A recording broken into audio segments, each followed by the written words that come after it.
I'm Franklin. I've lived in a lot of different places. My family is always on the move. We are big Peanuts fans in our household, so I got the family all together and we watched Welcome Home Franklin, and we all absolutely loved it. So thank you so much for sharing this origin story. And Rob, let's maybe start with you as the namesake. Talk to me a little bit about how that came about, and then writing this story.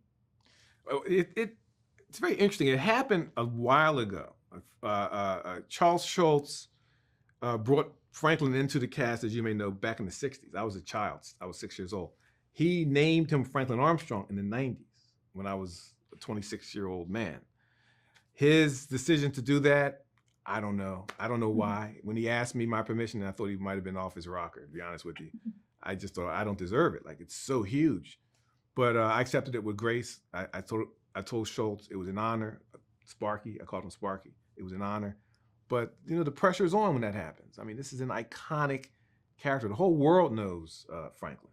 So when this opportunity came about, it was time to put meat on the bone. It was time to bring this character to life. And thank you, Craig, for including me, because I'm not trying to claim credit for Franklin's existence, but I am trying to increase Sparky Schulz's character, enhance him, make people aware of him, have children know who he is, and improve his image, which took a hit in the age of the internet. So it's been just an amazing opportunity. I'm just so thankful to Craig for it. Craig, one of the things that I love with this comic strip that's then turned into films that your father created, and that now you have been able to carry forward in so many different fantastic ways, is the idea of legacy and what that looks like for families. And we're even hearing Rob, talk about it now and how that's being created within Franklin. Talk to me a little bit about that and kind of how you look at legacy. I look at it with a lot of responsibility, number one. And if you flash back what Rob said,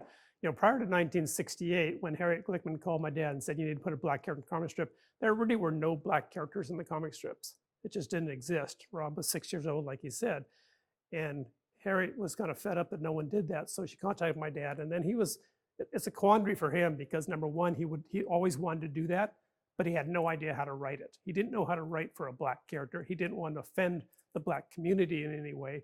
So when you see Franklin throughout the years, he becomes kind of a linear character because again, along the way, he didn't want to offend anybody. So Franklin becomes a really kind of neutral character. He's very intellectual. He's kind of in his own world. He gets along with everybody, which is really nice. And in the CoView specials we created on Apple TV Plus, our one objective was really to try to explore more of each of the characters. So we did the Marcy one previously. I don't know if you saw Marcy or not. And now we roll into Franklin. And Franklin we treated with kid gloves. We knew it was going to be looked at under a microscope. And we spent a lot of time crafting the story, and that's why we brought Rob on board. And on another note, let's throw out there, because if you look at the Macy's Day Parade, for example, because I suggested this year we have Franklin, the Macy's Day Parade. Macy's Day Parade has been going on for I don't know how many, hundreds of years, it seems like. There has only been one black balloon in the whole history of Macy's Day Parade. And I told him, I said, this year we need to put Franklin balloon in there and I will pay for it. It may not happen, but I think that would be as groundbreaking as Franklin coming into the comic store world in '68 would be, to have Franklin in the Macy's Day Parade. So I've got my fingers crossed. Raymond, talk to me. You're no stranger to animation. I mean, Wreck-It Ralph, Frozen, a couple of our favorites here. Talk to me about bringing this story to audiences in that way. So, I mean, when I've started working on these Snoopy Presents specials, it was about trying to visually keep it authentic to the strip, and really trying to make it almost feel like it was drawn by Charles Schulz's hand in a way. What I love about these specials, and Franklin in particular, is that so many shows for families or for kids are really fast-paced. And that's not how life works. Life, especially when you're a kid, is slower.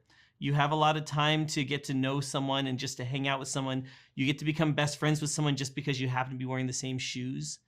And so when I first read the script that these guys had written, I was so excited to see a friendship develop in real time in a way that it really does, where you're just by being close and talking, suddenly you feel more connected.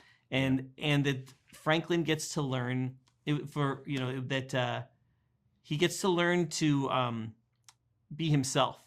He doesn't have to be nice all the time. He can show that his friends that he's frustrated or angry, and his friends are still going to care about him and still be his friend, because that's what friends do for each other.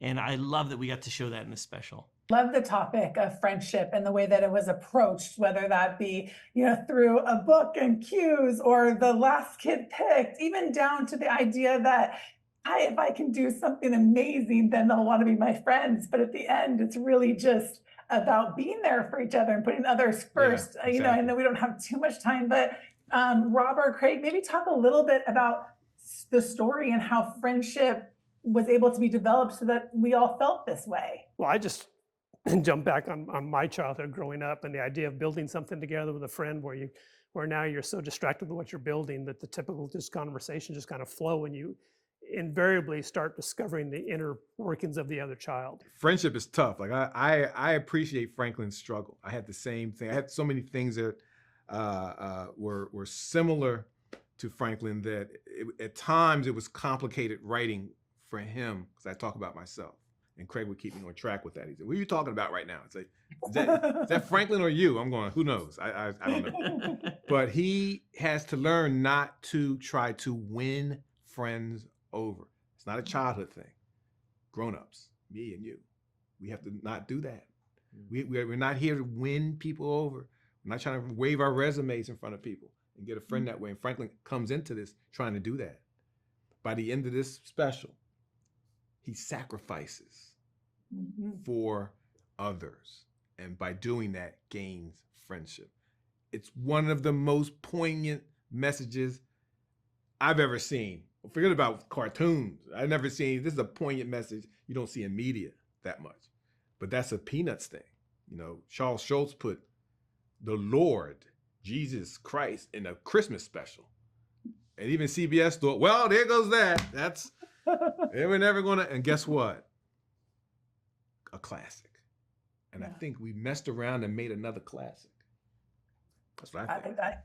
I think you did. We absolutely loved it, and it translates the message from kids to adults alike.